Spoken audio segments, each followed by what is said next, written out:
Hello, everyone, and welcome back to our health and wellness blog on this Wellness Wednesday. Today, I wanted to talk with you about the social and emotional impacts of this pandemic, specifically on our children, our kids, our students. Now, during this pandemic, much like many of the adults, our kids are currently experiencing an unparalleled amount of challenges and stress.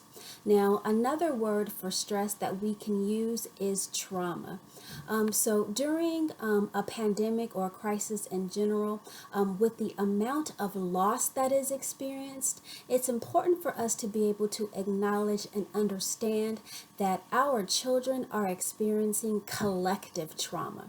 And so, it's important for us to be able to recognize some of the signs associated with this stress or collective trauma so that we can best support our children and students with the challenges that they are experiencing. So today what I wanted to do was just talk about some of those signs of stress and trauma. So I won't go into an exhaustive list, but I will give just some general overall list of signs of stress and trauma. So first, the first one I want to discuss is anxiety. So right now, our children are hyper alert, they are hypersensitive, and a lot of these feelings are arising out of a place of fear. So the fear from no longer being able to attend school, fear from people dying that they're hearing around them, fear from not being able to go outside and play, fear from not being able to just touch and hug and be in contact with everyone. So there's a lot of anxiety that they are feeling. Next, there's just some challenges in learning and readiness. That's something that they're feeling now, and that when we talk about school reopening, some things that we'll notice then as well. So with this area, there's attention concerns that you may notice, increases in attention difficulties and attentiveness, lack of focus, just more spacey type behaviors, weariness. Some children also may shut down because of prolonged hypervigilance, and then just some readiness things, delay in self-care skills. So some things that your children used to do, they may now appear to have struggles with those tasks. You may also see some clingy behaviors and then just overall general regression.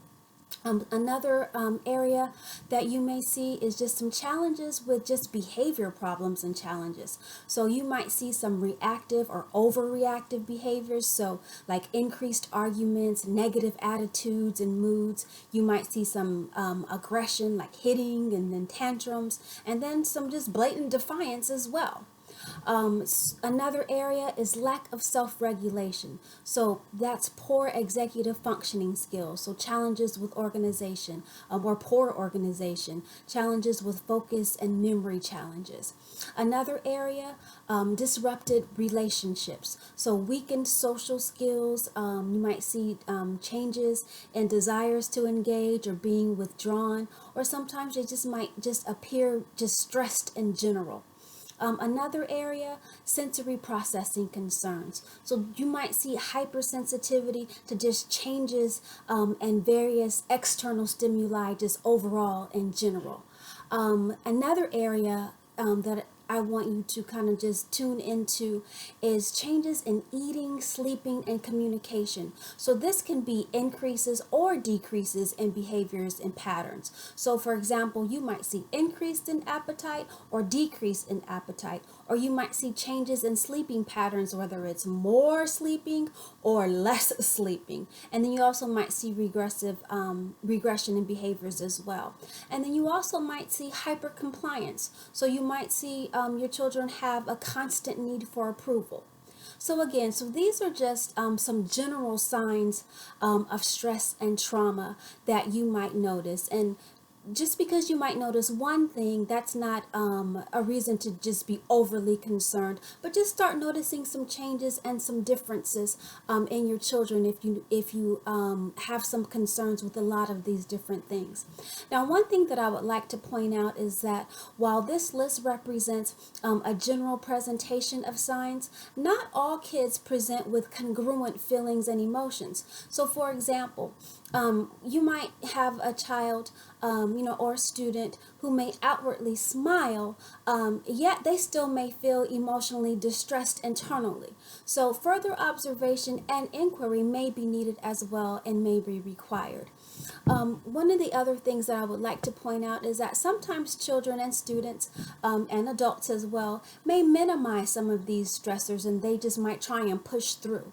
But what I want young people and kids and adults to take into account that there's a cumulative effect with these signs and symptoms that can happen, and so that we need to really pay attention to all of these things and notice how our bodies are responding to those things. So please pay attention to these changes and these differences, and then when you notice that these things are occurring and that these signs and symptoms are happening to you, please seek out the necessary supports to adequately address these challenges and concerns. And as we remain in Mental Health Awareness Month, I have my pen and I have my band. I remind you that asking for help is not a sign of weakness, and taking care of you, taking care of your children, and taking care of your family is a sign of strength. So please remember that. And please also remember that I am here as an available resource. I am here as a source of support. So you can contact me directly as that source of support. And then I can also provide assistance directly, or I can also provide resources available to you as well. So please know that you can contact me anytime. And as always, I wish you positive health and emotional wellness. Please take care and be safe.